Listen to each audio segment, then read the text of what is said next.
Good morning po sa inyong lahat mga kapatid. Pag-usapan natin ngayon itong BICAM. Sabi ko kasi sa balita, ito raw pong si PBBM, sabi niya, no, Marcos may join BICAM budget deliberations. Diba? So, ano ho ba yung BICAM? Yung Bicameral Conference Committee, diba? Ito ho yung pinagsama ng mga miyembro ng may kinalaman sa budget, okay? Budget committee, kumbaga, ng House of Representatives at saka ng Senate. Yan. So mga budget people po, ng miyembro ng mga committees na yan, ang kasali dyan. How it works, simple lang. So, ang Pangulo natin, sa ngayon po naghahanda na po, kasi after ng SONA, pag-uusapan na yan yung budget. So ngayon pa lang, ang mga ahensya ng gobyerno, nagkukwenta na ng kailangan nila for next year. Pino-forecast na nila yung kakailanganin nila sa pamamagitan ng mga project na target nilang gawin. And then, whatever it is, isasubmit nila sa Pangulo. Then the Office of the President will do the same, and then i-collate nila ito into one file. And then sa kadadalhin yan sa Kongreso. In 30 days after magbukas ng session ng 28th Congress. Pagkatapos nito ngayon, susuriin ito ng Kongreso. Kakalkalin nila isa-isa. So, posible dyan na mag-scrutinize sila, may mga masisilip sila, mga ganon. Now, hahayaan siya ng Pangulo. Sa Senado, after ng House, no, actually, they can do same deliberations at the same time. Sabay sila, pwede yun. Mas maganda. And then, yung kanilang mga versions, pag hindi akma, magkaiba ang presyo, diba? Magkaiba yung sinasabi ron sa mga provisions, ang mangyayari, magsasama sila ng mga representatives nila. So, ang House, magpapadala sila ng representative nila para sa BICAM. Ang Senate, magpapadala rin ng, sa ngayon, ang committee chairperson dyan ay si Grace po. Diba? Sa appropriation ang tawag doon, Committee on Appropriation sa House. Dito naman sa Senate, ang tawag dito ay Finance Committee. Magsasama sila. Kaya lang po, ito yung nakakatakot, which is I always hate na nangyayari. Ang BICAM ay ginagawa po ng private po. Privately. Pupunta sila sa isang hotel in an enclosed area, let's say a conference room ng isang hotel. So doon nila ngayon pag-uusapan ng walang transcript, walang stenographer, walang recording, anong nangyari sa usapan, bakit kayo, how you guys come up with this version. Paano ninyo napagkasundo ang inyong version? Wala pong ganun. Okay? So talagang kumbaga, ito yung third chamber na pinakamakapangyarihan sa House at saka sa Senate. Kasi doon nila mapa-finalize yan Ang tanong nito, pwede bang sumali ang Pangulo doon? Diba? Ang BICAM, mga kongresista, mga mambabatas, ang gumagawa ng budget natin. Ang Pangulo sa executive, tatanggapin lamang niya yung tinatawag na pag ito yung GAB, okay, enrolled bill. Yung enrolled bill. Yung enrolled bill, nagbabasihan ito ng GAB. Diba? So yung nangyari ngayon sa budget ng 2025, talaga naman pong terrible. Maging ang Pangulo natin, sinasabi nga niya, hindi ko na makilala ang aking budget. Ibig sabihin, ang budget po ng buong gobyerno natin. Hindi, yung GAA yun yung tapos na yung final. Pag pinirmahan niya na, magiging GAA. So, ang mangyayari ngayon, ganito. Pagka na-receive ng Pangulo to, hindi natin alam, di niya alam. Merong insertion, katulad nung nangyari, papanong nagkaroon ng AKAP. Diba? Na kinurap ng mga kongresista. And I am a witness kung paano nilang kinurap yan. Yung sabi ng batas 5,000, ang ibinigay sa tao sa amin 2,000. Tapos bawal mong sulatan ng presyo, bawal mong ilagay ang petsa. Ang namamahala doon sa payout at yung tauhan ng kongresista. That is graft and corruption. 'Di ba? Focus yung pera ng bayan. Tapos few days before election, nagkaroon ng payout. Saan galing yung pambigay? Hindi naman pwedeng galing sa DSWD. Galing po sa 3,000 ko at ng ibang katao na nakupitan ng 3,000. Ginamit pang vote buying. Di ba? So, hindi ho naging tama ang paggamit ng ayuda. And besides, marami tayong ayuda eh. Meron tayong AKAP, meron tayong AKAP, AX, meron pa tayong, ano pa yung isa? Tatlo yan eh. Di ba? Now, going back, yun po nga insertion na yon ng 2024 budget, yan yung naging AKAP. Noong 2025, nandun uli, AKAP pa rin. So nakita na nila yung problema, corruption talaga. No? Ayun, sabi nga ni Speaker, ang budget ng AKAP, gagamitin na lamang yung pondong yan pang sustain ng 20 pesos na bigas. And that is perfectly good. Diba? So gawin nila yan, isabatas nila yan, ilagay nila yan sa budget proposal na gano'n. Now, dapat maging polisiya yan na gaya ng sinasabi niya, magkaroon tayong batas na ang gobyerno ng Pilipinas dapat bahagi ng budget nito nakalaan sa 20 pesos na bigas. Di ba? Kumbaga, option ng gobyerno natin. Actually, itong gobyerno natin ang may pinakabababang presyo ng bigas sa totoo lang.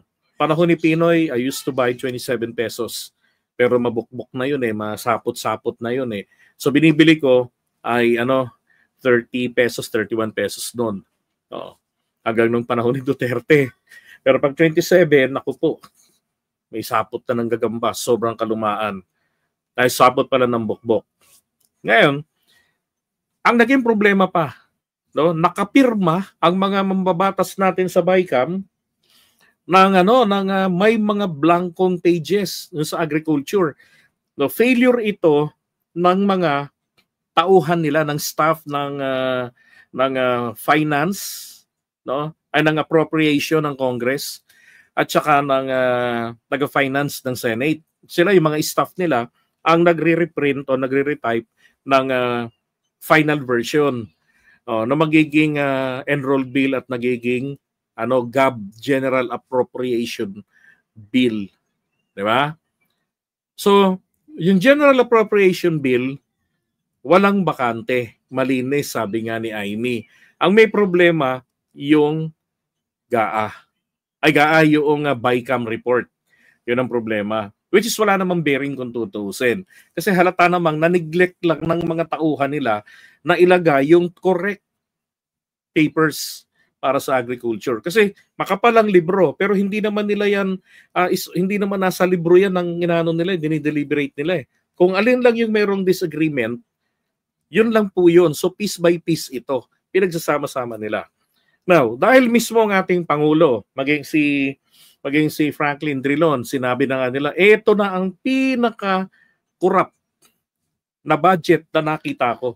Maging ang Pangulo, hindi niya na nga raw makilala ang kanyang isinumiting budget dahil sa minekos hocus-pocus ng Senado at ng Kongreso. Diyan po sa BICAM. Sa BICAM po, BICAM. Ang salarin, appropriations, at saka finance. Diba? So marami siyang proyektong hindi nila pinondohan. At kung i-veto niya, kapos na naman sa panahon, mabalik tayo rito sa reenacted budget. January pa lang, kailangan mo nang i-release yung mga budget ng mga tao, ng mga ahensya, lalo kung may mga kailangang sa katuparan, di ba? So, may vinito ang Pangulo ng mga hindi niya kayang sikmurain. Ngayon, gusto po ng Pangulo natin, maiwasan na yung matinding sakit ng ulo. Sa akin pong palagay, dahil po yan ay ginagawa privately ng mga mambabatas natin na bahagi ng BICAM at ayaw naman nilang dapat kasi sa dapat yan naka-public po yan. Ang ililihim lang po nila sa atin pagdating po sa budget relating sa National Security and Peace and Order. Sa AFP, yung mga pondo nila. And then the rest, dapat po yan nakapublic ito. 'Di ba? Para malaman ng taong bayan sino yung mga kongresista na nag-hocus-pocus, nag-i-insertion. Paano nangyari insertion? Yung pinagkukunan ng pagnanakaw ng mga kongresista at mga senador. Gagawa ho sila ng project, i-insert nila yung project nila amounting to ganitong milyones doon po sa isang ahensya ng gobyerno. DepEd, DPWH, DOH, yan ang mga paborito nila. Kapag hindi na po na ng Pangulo yan, nakalusot, ang mangyayari ngayon, kukunin nila yung pondo. Kakausapin yung ahensya ng gobyerno, oy, yung pondo ninyo, may project akong nakasingit doon eh. Akin yan. Implement natin yan. Oh. Diba? So may kita na siya ron. Ganun po, that is how it works. Ganun silang kumikita. No, yung mga yan. Ganun ang kanilang insertion na ginagawa. So babantayan po ito ng ating Pangulo. Diba? Yan ang gustong mangyari ng Pangulo natin. Para hindi na magka-leche-leche. Sukat na kung hindi lang kontrolado ni Martin Romualdez ang House. Magagamit yun pang impeachment sa Pangulo. Kung majority ng House ay mga Duterte, mga Dutertards, nako. Tapos pagdating sa Senate, mga Dutertards din. Wala nang Bongbong Marcos ngayong 2025. 'Di ba? Maswerte lang talaga siya. Kasi malakas si Martin, ang partido lakas doon sa Kongreso, majority block sila. So they have the command, they have the control. Then sa Senado, ganun din. Masyadong malakas ang impluwensya ni PBBM sa kanila. At talagang hindi haabot sa Senate ng impeachment sa kanya. Di ba? So ngayon, dahil nagbago yung mga composition, majority pa rin, makapangyarihan pa rin sila. Sina PBBM, makapangyarihan pa rin sila.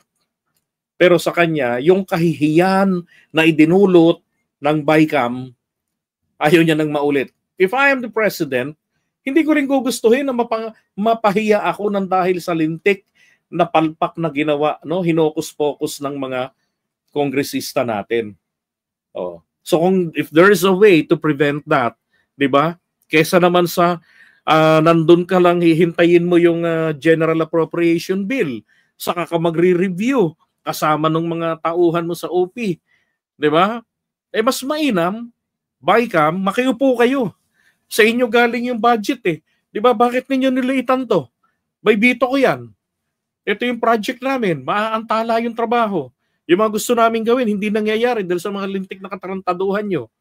Yung pondo para dito sa ospital, sinaksak nyo sa insertion nyo. Kasi itong natitirang 3 taon ni PBBM, sabi ko nga sa inyo, napansin ko sa kanyang pananalita, tinanggap niya yung mga masasakit na realidad na kapalpakan ng kanyang administrasyon. Hindi nararamdaman ng taong bayan ng serbisyo. Mabagal ang proyekto. 'Di ba? Korupsyon. Yan, mga kongresista natin. Pagdating dun sa budget, naku po, nagaleche-leche lalo. Sino po ang nabubukulan? Ang Pangulo. 'Di ba? Kaya na-realize niya yan, mga bagay na yan, doon sa interview niya with Canton Ying. Yung mga kalaban ng Pangulo, masaya sila na manatili ang Pangulo na passive. Tayo naman, nagngingit-ngit, Mr. President, you can't be passive forever until 2028.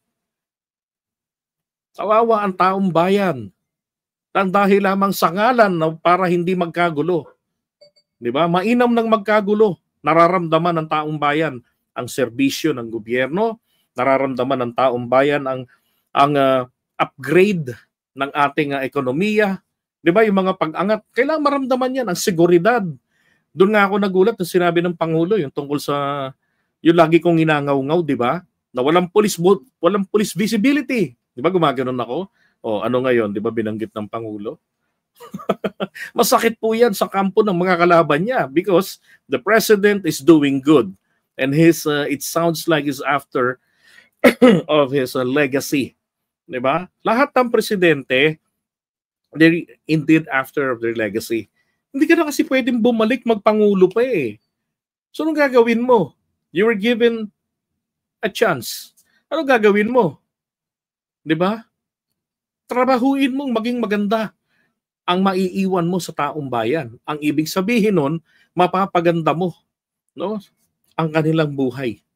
Oh, aalalahanin ka nila na ito dating mabait, classic example na yung pagiging mabait, pagiging passive, hindi nakakatulong. Kailangan mo magpakita ng pagiging totoong tigre, ng pagiging totoong Machiavellian, na yung mga peste sa iyo, di ba? Ipakukulong mo yan. Yung mga fake news peddler na sumisira ng kalooban ng mamamayan, di ba? Hindi mo paliligtasin, paluluhain mo sila. Oh, you'll be ruthless against fake news peddlers, against corrupt people. Di ba?